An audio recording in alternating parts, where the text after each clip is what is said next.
begin the Isicsb board meeting for January 8th. Holly, if you could please call roll. Luke Erpelding.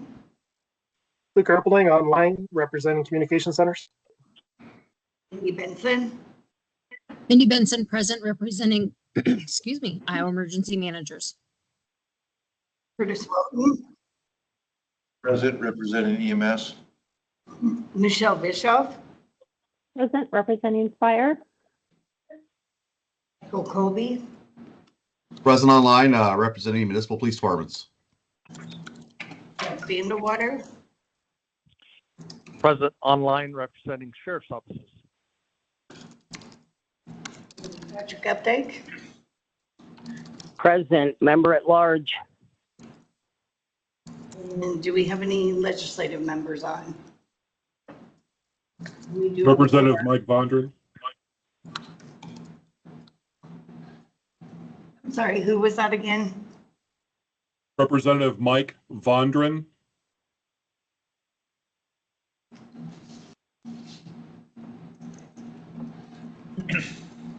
We do have a quorum.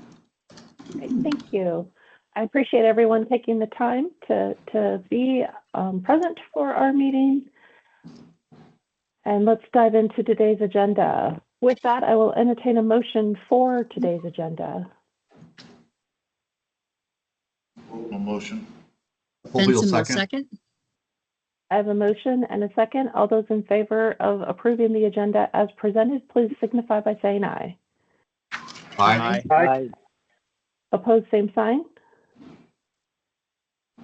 Motion carries. Our next item is the approval of the meeting minutes from December 11th meeting. I will entertain a motion. Erpelding, a motion. I have a motion. Is there a second? Vandewater. I have a motion and a second. All those in favor of approving the meeting minutes from December 11th as presented, please signify by saying aye. Aye. Aye. Opposed, same sign. Motion carries. That brings us to the SWIC report. SWIC Nichols. Thank you, Chair Bischoff. Good morning, everybody, and Happy New Year. I just have a short report. In January, making an effort to promote Isicsb minimum programming requirements with the help of the Training and Outreach Committee. I'm doing that at interoperable committee meetings I attend, including the RICS and Communications Supervisor Group meetings and any other meeting where they would like me on that agenda. The purpose of programming to minimum standards is so that subscriber equipment will have the needed resources for responding to an emergent or planned interoperable event in Iowa. And then an IMED or REM CDP update. As announced last meeting, I believe those funds have been released and we are working to begin payments. That's in process as we work with our DPS Finance Department and the federal government to complete what we had previously ordered and now make some new orders to continue that project, which is to increase rural emergency communications here in Region 1 of Iowa. That's the scope of the grant. The new deadline for that after a 6-month extension is March 28th of this year. And that's all I have for today, unless there are any questions for me. Very well. Thank you, SWIC Nichols. Are there any questions for Haley?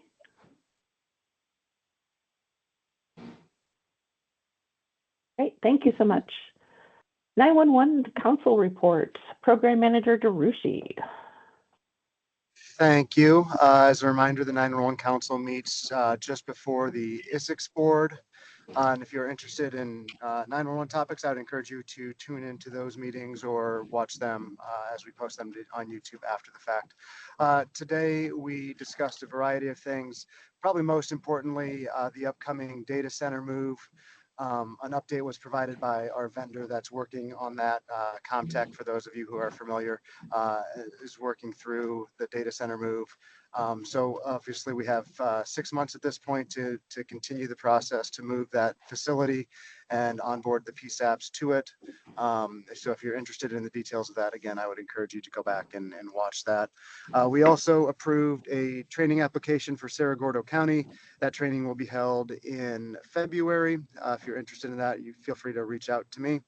And the last thing that I will mention, and I've mentioned this the last number of months, is we are in the midst of our Executive Order 10 red tape rules review process as a department.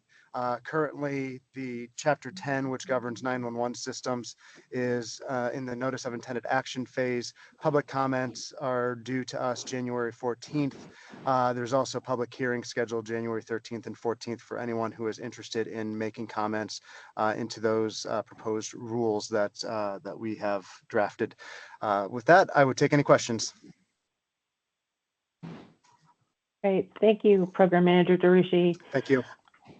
Are there any questions for Blake regarding the 911 Council?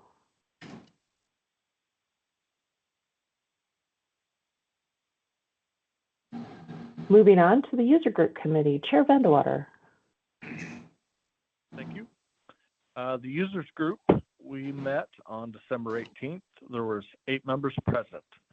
We received a brief report from Rick 1 and Rick 3. Then finally, we discussed the amended application, which will be addressed later in new business. So fairly short and sweet. That does conclude my report, and I'd be happy to take questions. Great. Thank you, Sheriff. Are there any questions for Chair Vandewater and the User Group Committee?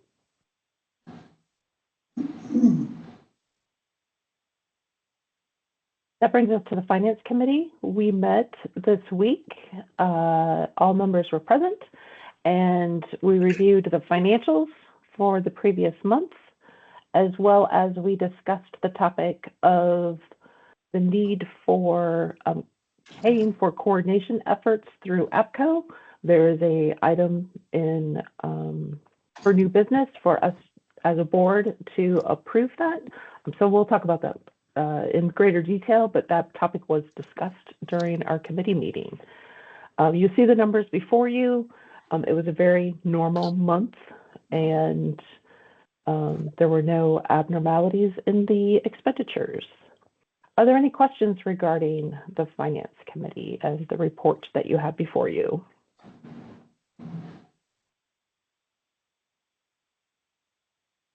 All right, hearing none, that brings us to the Governance Committee. Chair Colby. Good morning, everybody. We met this week as well on Monday. We had a couple of really 2 things on our agenda that we looked at.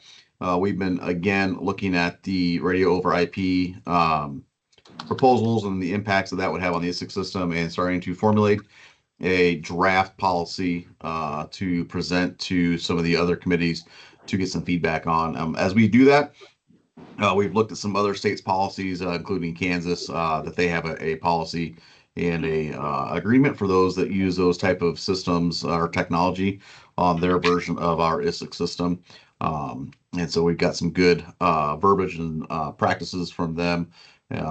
And so with that, I would open up to the group. If anybody has anything, any feedback or comments or things they'd like to see or not see in a policy, to send those suggestions to either myself or our Swick Nichols to include into those versions. And then we're going to combine all that stuff, look at it, and get a draft policy out to start working on chipping away from that, what that might look like for the state of Iowa and users on that. Additionally, we did discuss the policy 2023-02.G, which is later on the agenda that we'll discuss then. And then I will also throw one last tidbit out for the training here in Cerro Gordo County. It's actually going to be here in Clear Lake. We're co-hosting it with the Sheriff's Office too. And so if anybody like any suggestions, comments on where to stay if somebody's coming, or what to do before or after the training, or have questions on the training, please reach out to myself, Aaron Froning, or the Cerro Gordo County Sheriff's Office as well. We're happy to host it and looking forward to it. Excellent. Thank you, Chief. Are there any questions for the Governance Committee and Chair Colby?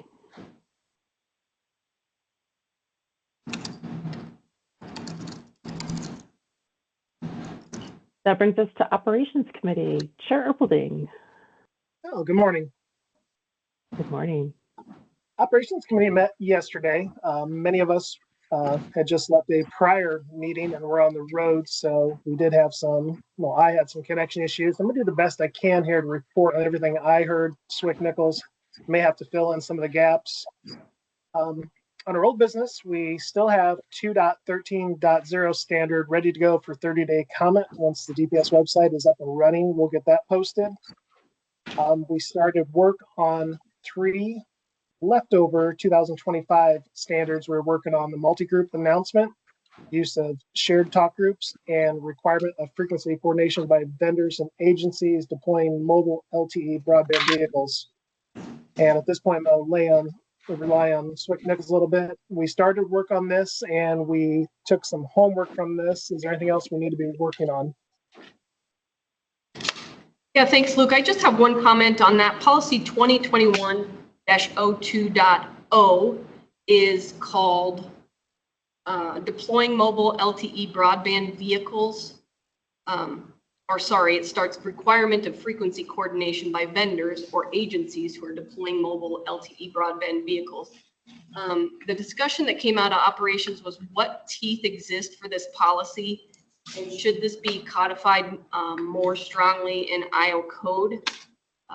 Currently, the code that pertains to this is 727.5, obstruction of emergency communications, which makes it a simple misdemeanor to obstruct emergency communications. And it's just a few sentences. Is that enough? And then if that's there, is this policy necessary?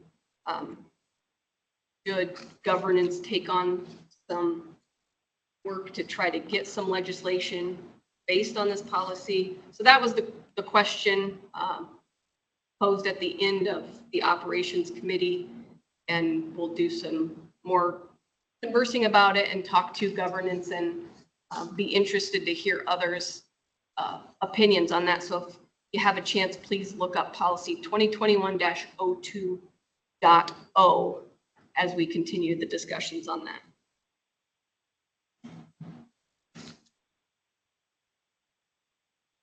All right, thank you, Swick Nichols.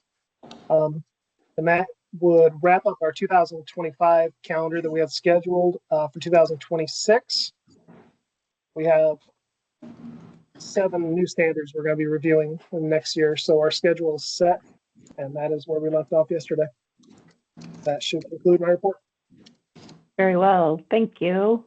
Are there any questions for the Operations Committee?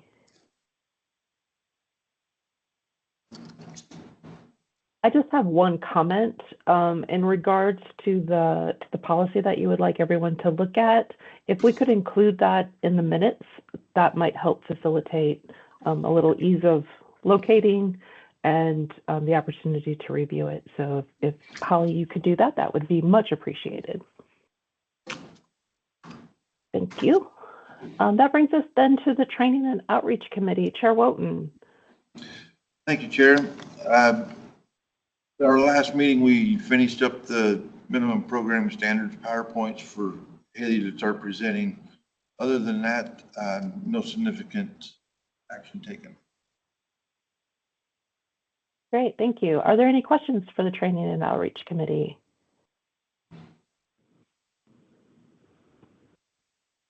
Thanks, Curtis. The ComU Credentialing Subcommittee, Deputy Swick Walzer.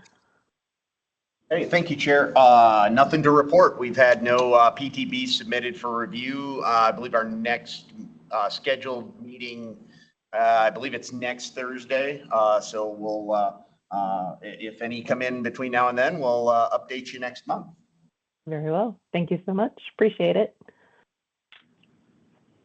Our next topic is the Technology Committee. Chair Updike.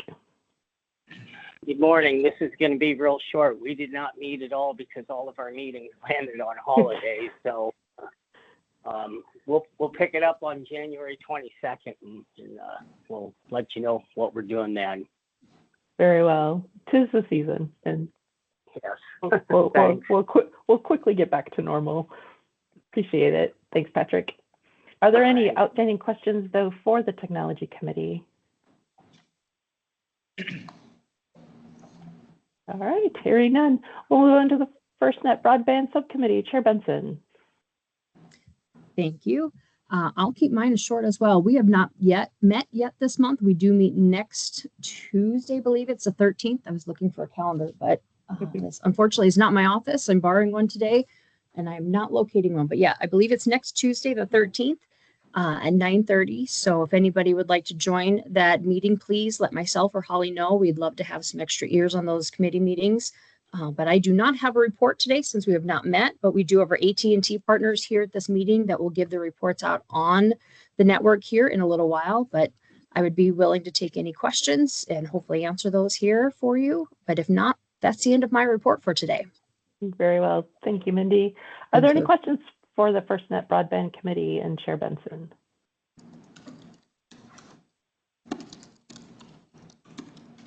Great. Thank you, ma'am. Other reports, information sharing among the board members. This is the opportunity for board members to share information amongst each other. Does anyone have any information to share?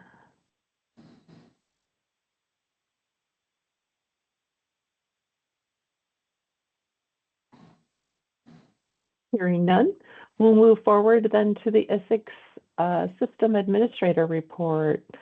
Scott or Al?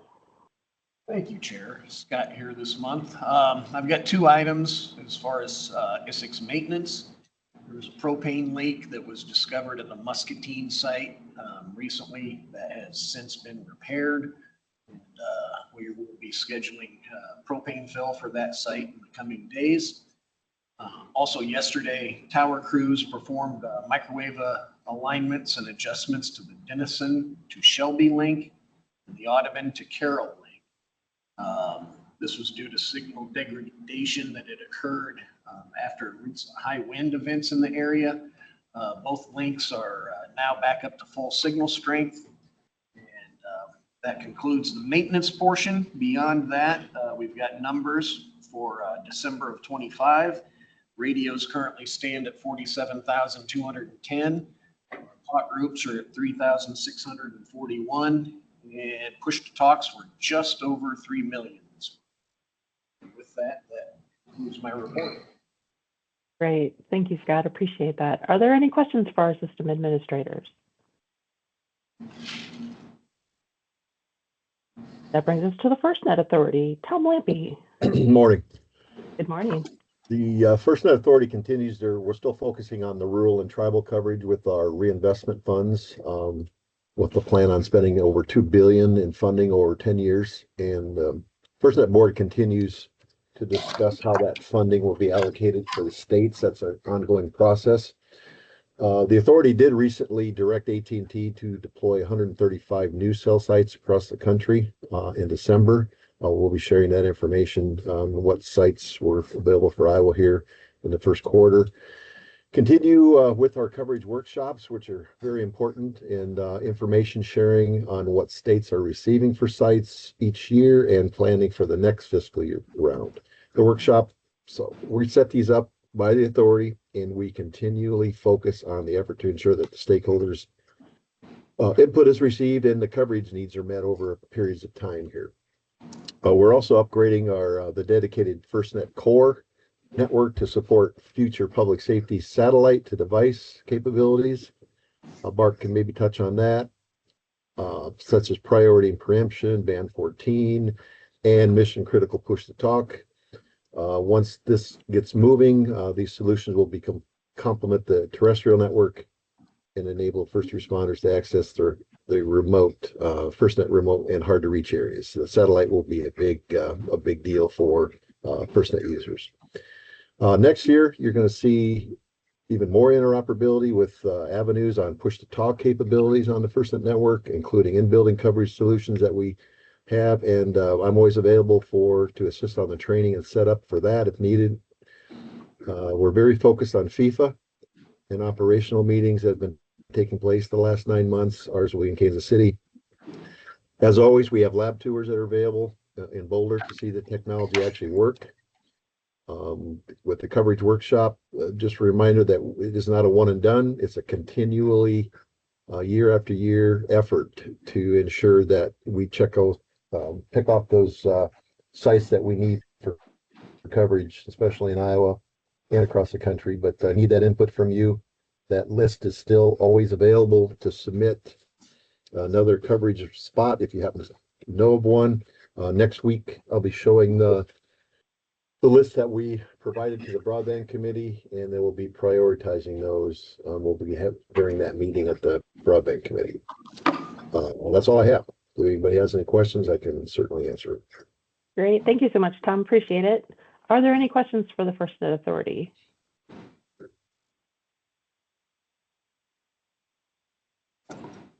Hearing none, we'll move on to AT&T. An AT&T update. Bart Blake. Good morning, everybody. Good morning. Just a small network update. Relatively mild winter. We've continued a few of our upgrades across the state, but it definitely has slowed down. We had a couple in Polk County, one in Dallas County, and then a few other of the outlying areas, but nothing major there. I don't have a lot of information on the satellite yet. I'm hoping to have a major update here in the first quarter, as we know trials have been going on, but nothing groundbreaking has been announced yet, as far as I know.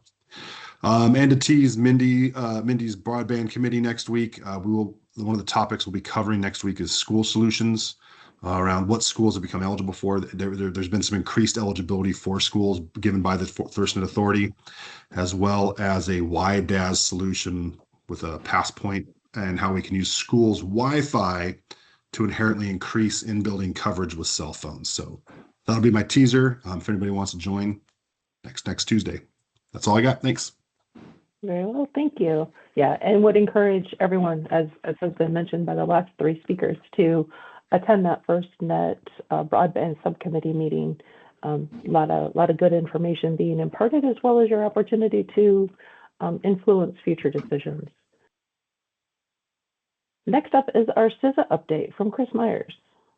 Thank you, Chair Bischoff, and good morning, everybody. Appreciate the time, as always.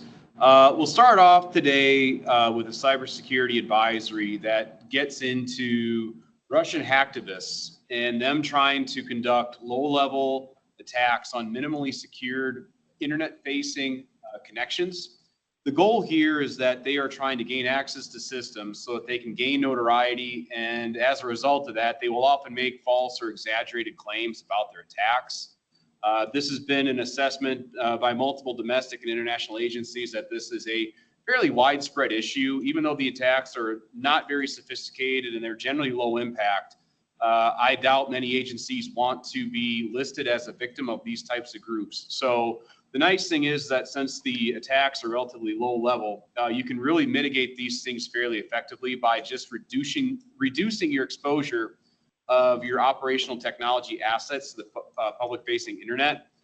The other piece of it here is to make sure your asset management processes are mature and current.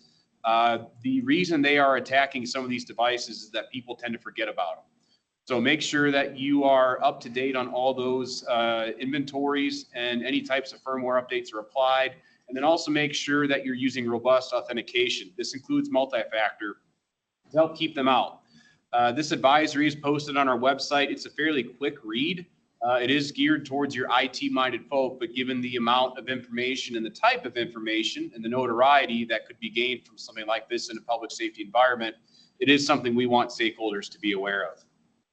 On the next slide, not necessarily comms related, but for those of us that are adjacent to agencies or groups or organizations that process water, both drinking and waste, we are hosting a Region 7 water and wastewater cyber protective webinar coming up on January 27th. This is limited to 1,000 seats, so we're not going to say that seating is limited, but we are expecting some registrations to get close to being filled up here in the next week or so. But the goal here is to help some of your partner agencies in water and wastewater establish additional resiliency towards various types of threats that are out there.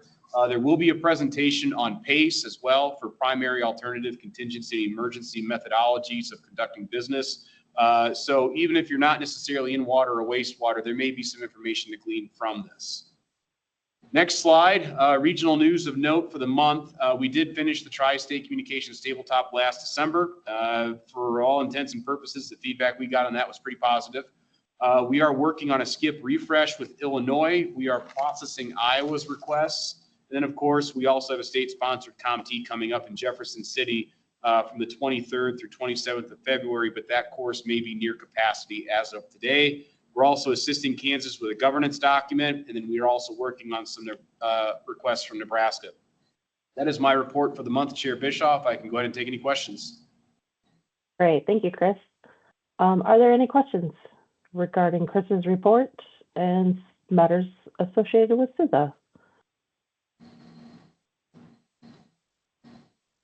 All right, moving on. We have no new business. I'm sorry, we have no old business. Moving forward to new business, the new Isicsb user approval, we have Metro Waste Authority update for a level 2. Chair Vandewater, would you like to speak on this item? Sure. Again, we met on December 18th, and following the recommendation of the Users Group Committee, I would make a motion to approve Metro Waste Authority's amended level 2 application. Great, we have a motion. Is there a second?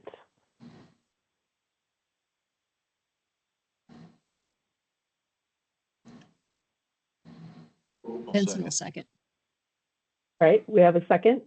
There's a motion and a second to approve Metro Waste Authority's updated application to become a level 2 user. All those in favor signify by saying aye. Aye. Aye. Opposed, same sign. Motion carries. Our next item is approval of the APCO coordination for licensing of 11 800 megahertz scene of action channels not to exceed $1,000. Swick Nichols, would you like to talk to this item? Sure, absolutely. And maybe also here, Updike, we've been discussing this a lot in the technology committee. They're contemplating and probably going to look to license 11 800 megahertz scene of action channels, as they did some 700 channels. I believe there was 6 pairs of those. I'd have to look back to the notes. And to coordinate those, there's a charge through APCO. This board approved and paid $360 for that cost for these 11. It looks like the prices are the same through the website, and it would be $660 or so. I've also found a discount code, so somewhere around that. And so the ask is to approve licensing up to a certain amount, so we don't have to come back to the board and ask. And technology is not quite ready for that, but they expect to want to license those sometime in 2026 or the next few months.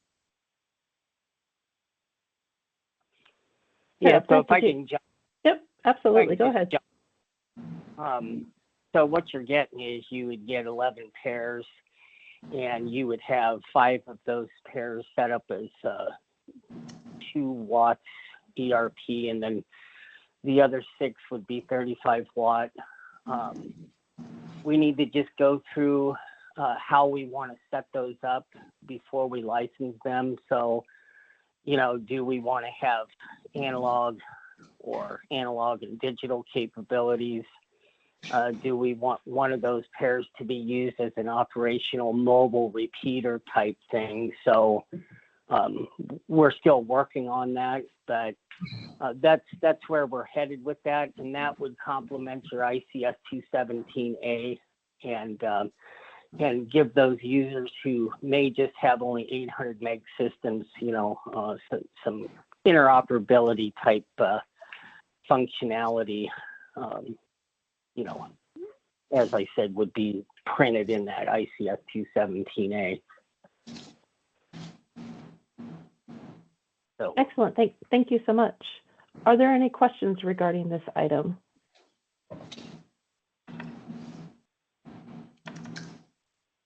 Hearing none, I would entertain a motion to approve the not to exceed $1,000 for the coordination of these 800 megahertz scene of action channels. Benson will make that motion. Colby will second. Okay, I have a motion and a second. All those in favor signify by saying aye. Aye. Aye. Opposed, same sign. Motion carries. Thank you. Our next item is the approval of the Isicsb policy 2023-2.g, policy and standard adoption, review and revision. Swick Nichols, would you like to speak to this item? Thank you, Chair. This has been up for a 30-day comment. No comments were received. Policy was created in 2023 and then reviewed, and some minor changes were made to it. It was looked at again in governance. And yes, there's been no comments or any requested changes to it since then. Very well. Are there any questions regarding this item? Hearing none, I would entertain a motion to adopt the policy as presented. Colby will motion. And is there a Randy second? Moore, second. Have a motion and a second. All those in favor of adopting Isicsb policy 2023-2.g, policy and standard adoption, review and revision, please signify by saying aye. Aye. Aye. Aye. Opposed, same sign. Motion carries. That brings us to the public comment period of our agenda. Are there any members of the public that would like to address the board?